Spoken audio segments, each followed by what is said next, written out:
I'm Tyrone Bowman. This is Tyrone Bowman Tonight. The topic of discussion: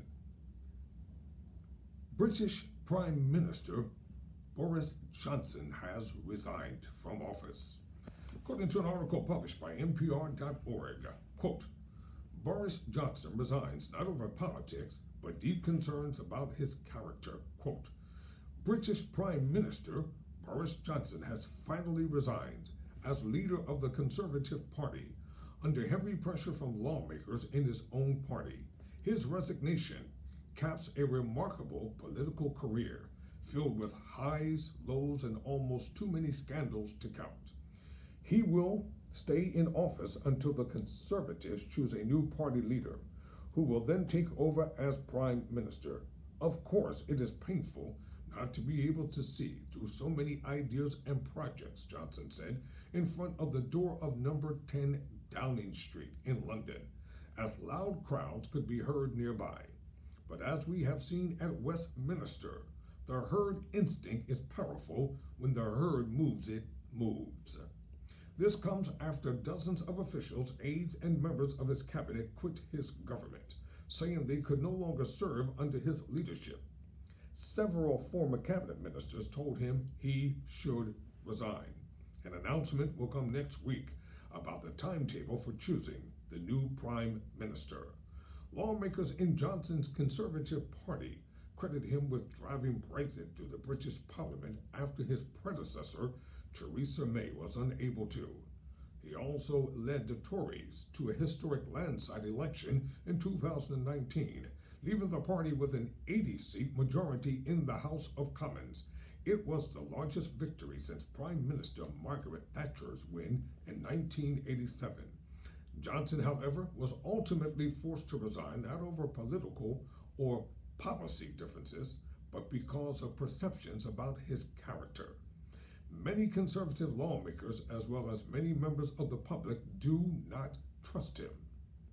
A poll last month by the research from YouGov found nearly 3 in 4 Britons viewed Johnson as trustworthy.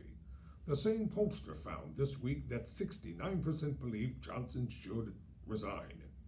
The scandal that ultimately ended his nearly 3-year premiership was triggered by his decision to promote a lawmaker, Chris Pincher, to a position of power, even though Johnson knew Pincher had been the subject of a sexual harassment complaint.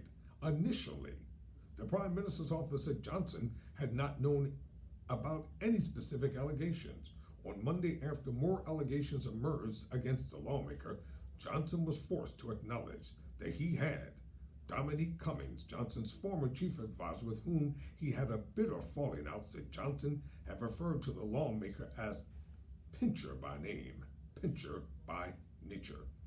Johnson did not deny he used that phrase and apologized for appointing Pincher. Pincher resigned last week as deputy chief whip in the House of Commons over the scandal. Johnson suspended him from the party, meaning Pincher could not sit with fellow conservatives in Parliament on its own. The scandal would not have been a resignation matter for the Prime Minister, but some of Johnson's own cabinet members saw it as part of a long-standing pattern. During the COVID-19 pandemic, Johnson had insisted that his staff had followed all the government's own social distancing rules. Later, it emerged that his staff had held a series of parties that included people getting drunk and spilling red wine on walls. Meanwhile, most Britons followed the government's regulations, and some were even unable to say goodbye to dying loved ones. Many here were furious with Johnson and his staff. Johnson's cabinet members, tired of defending the Prime Minister to the news media, only to learn later they'd been given false information. Threading a tightrope between loyalty and integrity has become impossible in recent months, said Sajid Javid, the United Kingdom's former health secretary, in his resignation speech Wednesday in the House of Commons. Now, this week again, we have reason to question the truth and integrity of what we've all been told, and at some point, we have to conclude that enough is enough. Meanwhile, the opposition Labour Party hammered away at Johnson's remaining loyal cabinet members, goading them to resign.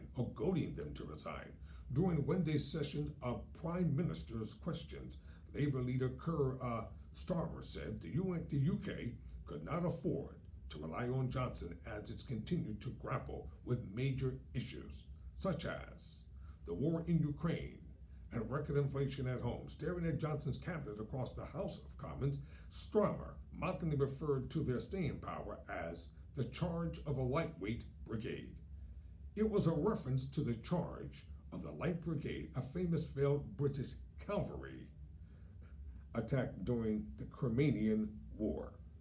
Some have self-respect, Starmer told Johnson's cabinet members. Anyone with anything about them would be long gone from his front bench in the middle of a crisis. Doesn't the country deserve better than a Z-list cast of noting dogs? The Conservative Party's decision to press Johnson to resign was also a political calculation.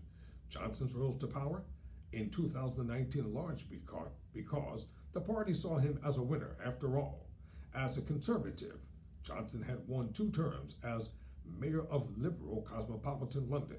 He was also a crucial force behind the 2016 campaign to leave the European Union, which led to an upset victory and changed the course of British history. But last month, the Conservatives lost 2 parliamentary seats in special elections, leading many to think Johnson no longer had the electoral touch that had made him so valuable to the party. I'm Tyrone Bowman. Never surrender, never quit.